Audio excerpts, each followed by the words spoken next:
E aí pessoal, eu sou o Lucas Pontes, esse é o canal Alternativo. A gente tem vídeos aqui variados sobre diversos assuntos, onde a gente trata um pouco daquilo que não aparece na grande mídia, mesmo nas escolas, ou mesmo dentro de casa. E até coisas que estão até na internet, ou que tem pouco, mas que não são muito vistas, né, ou compreendidas por nós. Então a ideia aqui é realmente trazer um conteúdo alternativo. E hoje a gente vai de Na Real. Alguns mitos, né, que a gente tem na nossa cabeça, algumas lendas que na verdade não foram bem assim. E vamos começar do começo. Nós somos brasileiros e brasileiras e aqui a gente conhece muito pouco sobre o começo da formação desse país, né? A gente tem aquela velha história, aquela lenda contada por homens brancos que sempre querem parecer muito melhores do que foram, né? De que os portugueses vieram de Portugal, Pedro Álvares Cabral chegou com a sua embarcação, seu navio e trocou espelho por madeira. E, e aí vieram os jesuítas e catequizaram, né, trouxeram alma para aquela população indígena que aqui vivia. E esse seria o descobrimento do nosso país. E vamos ser sinceros, não há história mais fantasiosa do que essa, né? Alguém aqui acredita que índio não tem alma mesmo até hoje? Vamos ser sinceros, se você acredita que índio não tem alma e não tinha e não tem, você é um nazista, você é uma pessoa deplorável.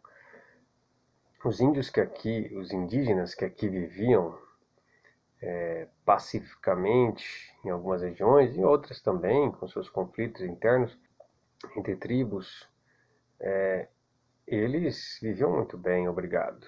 Não precisavam de nenhum português chegar aqui para trazer a alma para eles. Pelo contrário, esses povos viviam e prosperavam nessas terras, né? Tanto que a etnia tupi se expandiu por uma boa parte da Mata Atlântica e conseguiu prosperar muito nesse sentido e foi se tornando uma grande nação indígena, né, Tupi-Guarani, tanto é que essa é a língua mais falada quando a gente fala de línguas indígenas, né, o Tupi-Guarani. Mas obviamente a gente tem milhares de línguas, milhares de tribos aqui no Brasil, haviam muito mais antigamente. O que aconteceu? O que aconteceu na real é que Cabral, com suas embarcações, Cabral era o capitão, né? Chegou ali a Porto Seguro, na Bahia, com 13 embarcações. E nessas 13 tinham 1.400 homens, divididos entre essas 13 embarcações, marinheiros, técnicos de navegação, se a gente pode chamar assim, escrivães, cozinheiros, padres, jesuítas e ajudantes. E eles saíram de Portugal na busca das Índias, que não encontraram. Chegaram foi na Bahia mesmo, Porto Seguro. E por isso que os indígenas aqui são chamados de índios, né? E ali em 1500, em 22 de abril, desembarcaram. Mas eles descobriram que as terras não estavam desabitadas, né? Tinha, na verdade, cerca de 3 milhões de nativos. Cerca de, que a gente não tem como saber ao certo, mas é no mínimo isso daí, 3 milhões de nativos indígenas que já viviam no Brasil. Então só aí, como é que você vai me dizer que 1.400 homens descobriram uma terra onde já viviam 3 milhões de homens, mulheres e crianças? A palavra descobrir não tem como encaixar nesse contexto. O que aconteceu de fato, que já se sabe há muito tempo, mas não é ensinado nas escolas, a gente não conversa sobre isso, sobre o nosso passado tão bem assim, é que essas embarcações chegaram, esses homens chegaram doentes, de uma viagem longa, cansados, extenuados, doentes das doenças que provêm dessas navegações, muito debilitados. E foram acolhidos em boa parte pelos indígenas que ali estavam, pelos nativos, né, que vendo umas embarcações chegarem, não conheciam, tudo meio novo, isso é fato, né, estranho. Não que eles não conheciam embarcações, lembra-se que já existiam rios no Brasil, né? Eles não descobriram também os rios, já existiam aqui. E havia as embarcações indígenas, mas aquele tipo de embarcação, aquele tipo de gente, era desconhecido pelos nativos daqui. E eles fizeram o que? Eles acolheram, cuidaram desses homens, em boa parte, acolheram dentro das suas tribos. Claro que com muito receio, mas aqueles homens estavam doentes, precisavam de certos cuidados, ficaram lá, né? E após algum tempo que eles foram se recuperando, os portugueses traíram esses nativos. Na covardia mesmo, na covardia do pior tipo.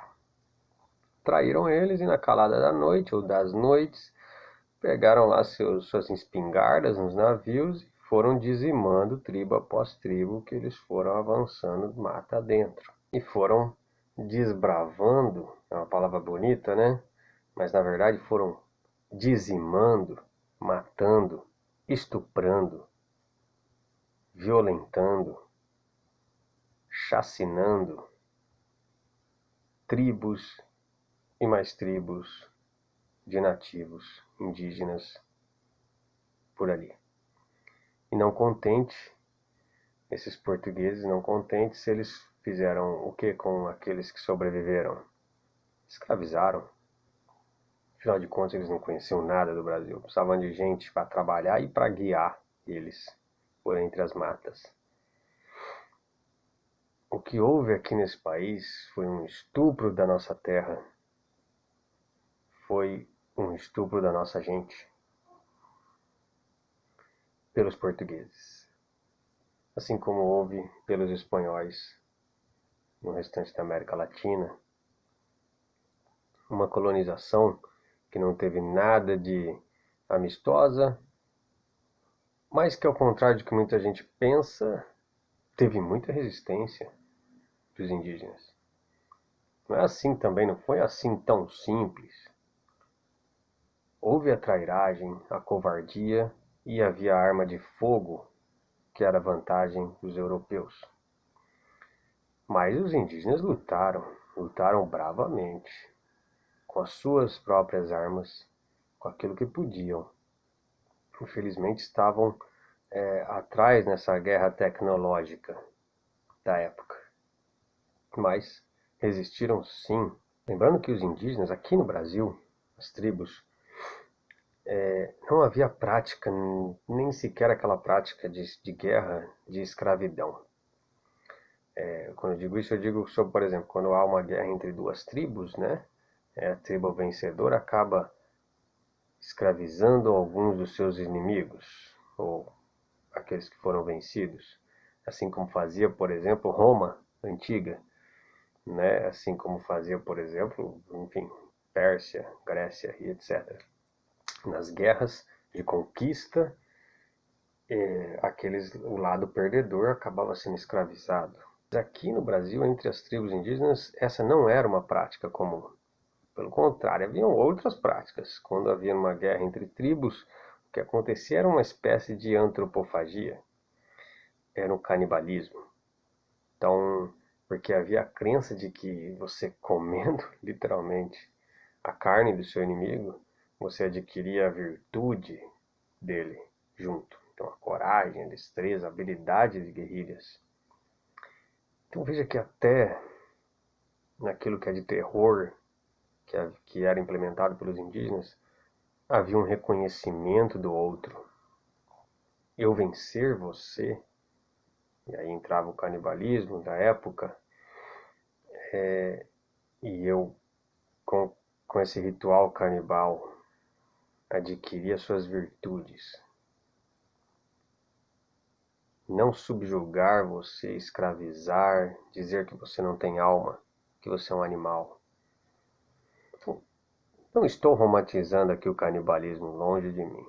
Estou só dizendo que o conceito é outro, o conceito do inimigo, né, daquele que você conquista. Mas haviam sim calamidades exercidas para a época, de acordo com o contexto da época, dos dois lados. Mas essa guerra de conquista, essa invasão portuguesa, foi algo sem precedentes aqui no Brasil da época. E foi algo que deixou sequelas profundas, tanto que a população indígena foi dizimada nesse país, restando poucas tribos, poucas línguas, pouca cultura, e a gente nem sequer aprende sobre ela. É isso, pessoal, por hoje eu vou ficar aqui nessa parte de descobrimento, né, tentando trazer a real sobre isso. No próximo vídeo a gente continua falando sobre as resistências, as revoltas populares, as lutas que esses povos exerceram já nos primeiros anos ali, as primeiras décadas de domínio ou tentativa de domínio dos portugueses sobre nossos povos.